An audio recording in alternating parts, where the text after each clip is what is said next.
Do I secretly want kids deep down inside? The signs are all there and I'm just in my oblivious, I don't want to be a mom world? Where would one go to figure out the answer to that question? Oh, I know. The internet. The internet knows everything. Brightside put out a video called 11 Signs You're Finally Ready to Have a Baby. Once and for all, this question will be put to bed. Having a baby is a huge and important step for every couple. It's a huge and important step, but not everyone wants babies. Come on, Brightside, get with the program. Counting down from number 11, having a baby is a mutual decision. You can't simply ignore your partner's wishes.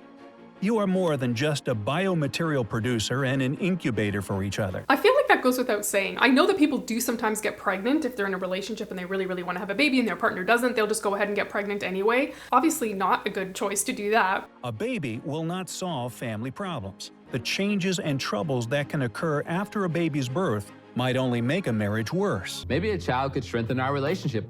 If Yara got pregnant again, I feel like it would bring us closer. You have to realize that having a baby is not just some magical answer for all your relationship problems. That is such a good point. I'm really glad they included that. That's a lot of pressure on the baby. It's making the baby be responsible for something that they can't do anything about. It's a baby, not a perfect role model. You should understand that your unborn baby might not live up to your standards. You have to love and accept your baby, whatever he or she is. Obviously, it's normal for parents to have hopes and dreams and desires for their kids, but I think it can get out of hand. As a physio who has treated many kids that play sports, often there is so much pressure from the parents for this child to play this sport, and you can tell they're not really into it. Be realistic about your abilities. A perfect, carefree parent is a rare breed, believe me. But don't feel helpless before you're even started. It will all be worth it. You won't have time for social networking? I mean, maybe, maybe not. Don't change your life to someone's standards. The internet is bursting with descriptions of the right life criteria. When you must have a baby, what a full family means. Enough of that. No one can tell you when your perfect moment comes. You'll feel it for yourself. It's interesting that they describe the moment that people know that they want to have kids as being the perfect moment. What makes that moment perfect? I think it just kind of plays into this idea that if you don't have that thing, that perfect moment where you decide to have that child, there's something missing and, it's only a matter of time. I'm good where I'm at.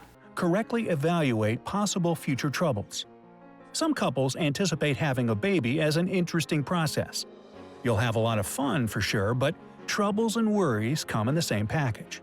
So you'd better be ready and prepare. Yeah, that's for sure true. I mean, life is like that even without a kid. There'd be all sorts of things that you think are going to happen in life that don't happen and things that you don't expect to happen that do happen.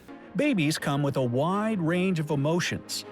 All babies are pros in creating a balance between sweetness and raw emotions.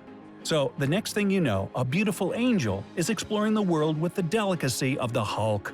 Calm down and accept it. And put away all the valuable and memorable things that can easily break. My house is so not kid-proof at all. People bring their kids here and they're like, do you have any toys? Or maybe you should put this up on a higher shelf or move this out of the way. I've never child-proofed my house. I'm never going to. Sorry. Do I worry when people bring their kids over that they're gonna get into my stuff? It depends who the kids are, or I guess maybe it depends more on who the parents are. There are some parents that are just eagle-eyed, paying attention, they bring toys for their kids, they just tell their kid no and expect their kid to listen. And then there are parents who bring their kids over and kids are jumping on our coffee table and writing on walls and the parents laugh. So. Number 4. Pregnancy and a nightmare are not synonyms. Some worries can be reduced. Talk to your friends who already have babies. Search the internet and figure out what can make your pregnancy easier and more comfortable. It's not as hard as it may seem. Until you're actually pregnant, you don't know what it's going to be like, so I guess that's kind of a mystery. I've known some of my friends who have amazing pregnancies and they're just that was so easy. What do people complain about? And other people that have these horrific pregnancy stories. Pay close attention to financial planning. After a baby is born, your expenses might very quickly exceed your income. However, a moderate amount of savings can improve the situation. Our parents will help us? Why would you think that your parents are going to chip in and help you pay for a baby? If you're grown-ups, you should be able to afford a baby. Unless something extreme happened, I would never ever ask my parents for money. Your future baby will require good food and care. Try to write a list of things that you'll need to spend your money on when you'll become a parent. Then take an unbiased look at your income and look for ways to increase it if it's necessary. Don't worry, every problem can be solved. Just keep things in perspective. I wonder if most parents think about this before they have kids. Maybe some of them do, but I'm sure some of them probably don't. Maybe people who are going to have kids should be required to just watch this video. You're ready to grow as a parent. Your baby is a complex mechanism. The crying mode can be activated at any moment, and there's no switch to turn it off immediately. You'll have to act by yourself to cope with the situation. This time will never come back.